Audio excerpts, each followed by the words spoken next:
Hello, class. We are going to be starting on a worksheet that I called a skill builder worksheet. This is for a grade, and I'm doing this video as a rubric so that you know what to check on your work before you turn it in. Up until this point, I've been showing you how to shade on your paper, but I've been walking around as you work, checking your work. If it didn't look like it was going well, if you were getting off track, stopping and correcting you. Fortunately for me, a high percentage of you have had no problem catching on and getting it right on your own. I've only had like a handful of people that I've had to walk around and say, hey, let's correct this. This isn't going the way it's supposed to. All right, so in order for you to be successful on this worksheet, I created this color sample page so that you have something to compare your coloring to so that you know if you're doing a good job and you know that it's right before you turn it in for a grade. So I have all these examples on here, and you can see these color samples. I marked that they're medium. One thing I want you to notice is they're all even, very even in color, very little white spots. You're gonna get, if I can get this up real close, this purple one shows it good. See how it looks kind of speckly? That's just particularly because the surface, we're using colored pencils that have wax in them and the surface is not perfect. So you're gonna wind up with that kind of speckly texture. There's not really any way to totally avoid that unless you really use a blending stump and even some like Gamasol or even Vaseline, things that you can use on there to dissolve the color and blend so it looks more smooth and more like paint. All right, and at the bottom I have 3 boxes on what to avoid. Number 1, first box, what to avoid. And I'm trying to get close to the camera. I have a light here, see if I can adjust that so that it's showing on this a little more. All right, what to avoid. On this spot, you can see, yeah, I colored it in, but I didn't spend a lot of time doing it. So what's happened is I have open white spots, not the little speckly kind that come from the surface texture that you're coloring on, and I have visible pencil strokes. You want to avoid this on your work when you turn it in. The next block, you can see it's all colored in, and you can tell from the edges that I spent more time on this. You can see more pencil strokes on the outside of it. The problem with this one is you can see that there's patches where it's darker. It's not even. So it's all colored in, and really the only white you see is the speckly from the surface texture, that the surface that you're coloring on, it's picking up the texture. But it's patchy. So you don't want it to be patchy. And the last one, you can see, again, it's all colored in entirely. You can tell I spent time laying down color in there. But you can see visible pencil strokes. It looks almost striped, almost like corduroy pants, if you guys know what those are. All right, so again, this color sample page is to help you, to guide you in making sure that when you do this first block, that you are doing your blocks correctly, that they're even, that there's minimal white. Again, we are taking the training wheels off. You are going to be deciding for yourself if this is correct. You're not going to come up to me and show it to me and say, is this right? What I'm trying to, in your art education, I'm trying to get you to a point that you know.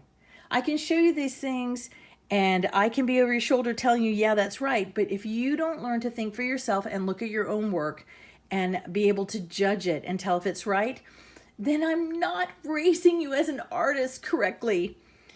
All right, so let's talk about the value worksheet. I'm going to show you a few tricks that I use personally. Some of you, a lot of you are doing really well on this value shading, so you have your own tricks. I should go around and have you share your tricks with me. But let me show you a few of my tricks for getting that correct. All right, so I'm using a blue pencil, particularly because it's dark and I feel like you'll be able to see it really well. One of my first things when doing a value scale, I do the entire box, the entire row in the light. And I am using that technique. I have minimal pressure. I'm really just kind of wiggling the pencil. I'm using that technique that I showed you. I'm doing all the boxes because you are laying down layers of color. So you might as well, since you're doing it, they're all going to be even now. You're just going to build these layers. I kind of gave the bottom one a little more because it is going to be the dark one. All right, and then I like to go again.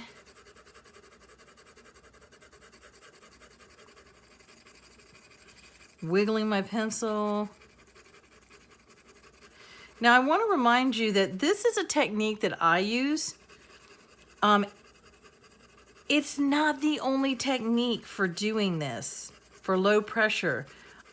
If you have a different way of getting this task accomplished that lays the color down very lightly, that's fine. There's a phrase, an old phrase that my dad used to use. There's more than one way to skin a cat. And I know that sounds awful, but it is a phrase meaning that there's not one way to do things. I'm just giving you my tips to help you. And as you can see, I'm going over the whole thing, and I just keep layering until I feel like that first layer is even, that I don't see any pencil strokes.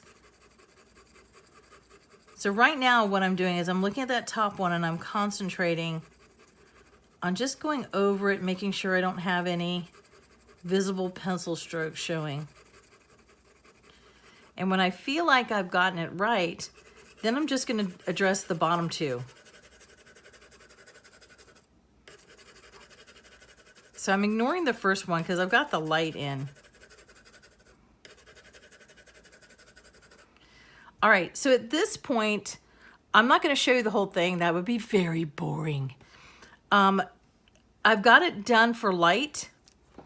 I'm just going to keep going over these two until they look medium.